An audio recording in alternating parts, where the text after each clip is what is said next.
Good evening, I'm Tamika Alexander. Thanks for joining us. We begin tonight with the capture of a 16-year-old that was considered armed and dangerous. Details in tonight's top story.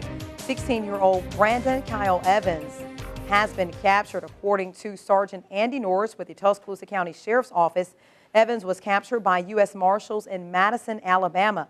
Evans was wanted for escape, assault, and conspiracy to commit escape. Authorities say Evans, along with two other escaped from a youth correctional facility near Montgomery on Saturday. Well, 5 West Alabama medical workers are being recognized as the 2013 Hospital Heroes. Now, these 5 individuals received the honor for their contributions to health care at a reception today. The recipients are Deborah Bambarger from Bryant W. Whitfield Memorial Hospital in Demopolis, Amanda House, David Kendrick, and Tressie May from DCH Medical Center, and Paula Stokes from the Tuscaloosa VA Medical Center. The award goes to employees who demonstrate dedication to the healthcare field. One recipient tells WVUA she was honored to be nominated by her fellow coworkers. You have to be nominated for the Excellence Award, which is something that your peers and your coworkers actually nominate you for. So seeing that they're the ones that nominated me in the first place and they feel that I was qualified for the award, that makes it a very big honor. The 5 recipients are all in the running to be one of 10 statewide winners. The awards were sponsored by the Alabama Hospital Association. Well, Tuscaloosa County is spending more money on workers' compensation costs. Most of the workers receiving these funds are either road and bridge workers or law enforcement.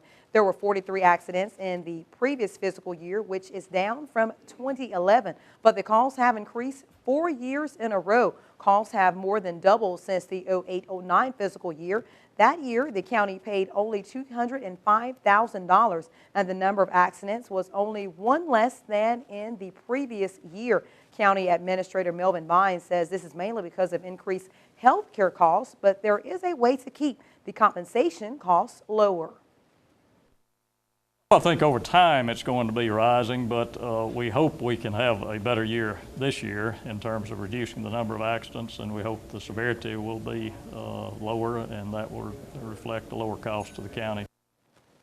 Vines also says some of these increased costs are because of workplace injuries after the April 27th tornado. Well, on your Education Watch tonight, a new partnership is coming to several West Alabama schools. More than 140 schools statewide are teaming up with Microsoft to add business software programs to their curriculum. 9 of these schools are in West Alabama under what the State Department of Education calls Region 3. Alabama will become the 10th state to use Office software in a partnership with the company. Here's a look at local schools who have the partnership: Aliceville, Gordo, and Fayette County High Schools, as well as Bibb County Career Academy, Greene County CTC, Holt High School, South Lamar and Sunshine High School, and Tuscaloosa CTC. Well, switching gears to your Crime Watch, authorities in Auburn are asking for your help tonight in identifying 2 people shown in the surveillance video. They're persons of interest in the Tumors Corner tree fire that happened around 3:20 a.m. on Sunday. Anyone with information regarding the fire or the identity of these people can call Auburn Police at the number there on your screen, 334-501-3140. You can also leave an anonymous text or voice message on their tip line, 334-246-1391. And here is a live look over Tumors Corner in Auburn. According to the university's newspaper, the Auburn Plainsman, Auburn fans rolled the trees at Tumors Corner after the Tigers beat Alabama A&M on Saturday. Sometime into the night, the toilet paper caught fire. It was quickly put out by the Auburn Fire Department. Well, continuing on your Crime Watch, the missing piece of information is needed to help capture a suspect. Here is this week's Tuscaloosa County's Most Wanted. Hello, my name is Ted Sexton, the Sheriff of Tuscaloosa County. We need your help this week in finding more of Tuscaloosa County's Most Wanted. DeMarcus Small. One on a charge of rape in the first degree and other charges. He's a black male, 20 years of age, 5'11", 160 pounds, black hair, brown eyes, last known to be living on Juanita Drive in Tuscaloosa. Joey Archibald Griggs, one on a charge of burglary, 3 and other charges. He's a white male, 31 years of age, 5'9", 200 pounds, brown hair, hazel eyes, and last known to be living on Ashley Lane in Centerville. Anthony Jerome Campbell, one on violation of the Community Sex Offender Act. He's a black male, 37 years of age, 5'9", 160 pounds, black hair, brown eyes, and last known to be living in the 400 block of 29th Place in Tuscaloosa. If you have any information on these as well as others wanted by the Tuscaloosa County Sheriff's Office, please call us at 205-464-8672, or you can go to our website at www.tcsoal.org. You can like us on Facebook and follow us on Twitter. And working together, we'll continue to make Tuscaloosa County a safer place to live.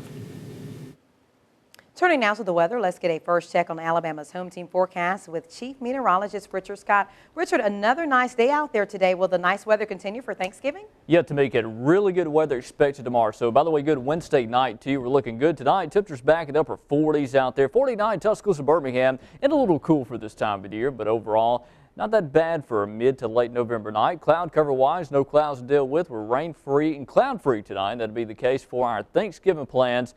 In fact, the forecast looking really nice for the next few days. Sunshine going to be in the forecast through much of the week until we get to today on Friday. Then clouds increase. We'll talk about your Thanksgiving forecast. Plus, look ahead towards Iron Bowl, but it gets a lot colder for your weekend plans. We've got the full details in your forecast coming up. Stick around.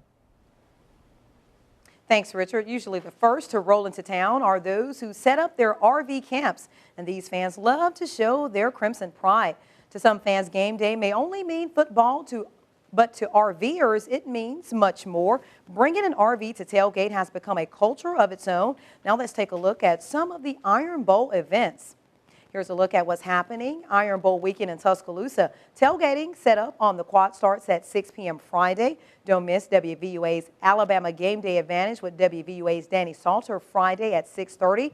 Start your Saturday morning with Crimson Tide kickoff and WVUA's Gary Harris Live from Bryant Museum at 8 a.m. The Bryant Museum will be open from 8 a.m. until 4 p.m. Saturday. Well, former Alabama quarterback Jay Barker will be signing autographs at the All-State tent from noon until 1 p.m. The Walk of Champions is set for 12:30 p.m. The Elephant Stomp at Gorgas Library is set for 1:30. The Iron Bowl kicks off at 2:30 in Bryant-Denny Stadium. For more information, call Tuscaloosa's 311 or visit WVUATV.com. Click numbers and links. There you'll find a shortcut to the UA Game Day website. Well, only a few hours until families sit down and enjoy their Thanksgiving dinner. And one part of the meal that is highly anticipated, of course, is the turkey. This time of year, many people fry their turkey, but fire experts say you should keep some tips in mind. Make sure your turkey is completely thawed out and don't overfill the fryer with oil. Also, keep the kids and pets away. Always place your fryer on a flat surface and away from the house. Fire Marshal Gene Holcomb says you should take caution not only outside the house frying, but inside the house cooking as well. This time of year, the kitchen fires around Thanksgiving, around the holidays, when they have a lot of people cooking and a lot more people cooking on a certain day than normally are, we have a higher incidence of kitchen fires, and like I talked about earlier, that can really ruin your holiday. So we want to make sure you just pay close attention to what you're cooking. Make sure it's attended at all times. Holcomb also says to make sure you have a fire extinguisher nearby, and if a fire does break out, get out of hand. Call 911 immediately. And after Thanksgiving comes the biggest day for many shoppers, which is Black Friday. But if you're one to rush to the stores, one personal finance expert says you might want to wait. If you really want to save money this holiday season, you really got to think about timing. Don't believe the hype. You have to understand that retailers and stores, they want you to believe the hype. And the hype is that the earlier you get your holiday shopping done, the better it's going to be for you. But frankly, that's in their best interest. They know that the earlier you start shopping, the more money you're going to spend. So that's why they want you to get up very early, the day after Thanksgiving on Black Friday, and get to that 5 a.m. doorbuster sale. It's that sort of frenzied thinking that this is a once-in-a-lifetime deal, that this special promotion, this discount, this sale is only going to be offered just once. Nothing could be further from the truth, because we know that the later you get into the season, when you get to mid-December and then late December, right before Christmas, that's when retailers start to get a lot more desperate. So they start slashing their prices even more. Now, there's also an exception to the rule of waiting when it comes to getting holiday gifts. While it's true that you don't want to believe the hype and go out there and overspend too early, It's also the case that you'll probably do better off buying earlier 2 types of gifts. Those are the must-have gifts that you know you absolutely want to buy. Maybe it's the doll, that talking doll that your daughter is just pining away for, or those in-demand items that you might run the risk of running out of, the store might not have in time for you to purchase it. Sometimes companies can run out of gifts early in the season, or they might not restock in time, or if you purchase it later, you might run the risk of those gifts not being delivered by December 25th. We will have coverage from local Black Friday hotspots tomorrow at 10 p.m. That will be our only newscast for Thanksgiving. Well, before you know it, Tuscaloosa will be a winter wonderland. The Tuscaloosa Holidays on the River Ice Rink will open Monday, November 26th. The ice rink will be located behind the Transportation Museum on Jack Warner Parkway.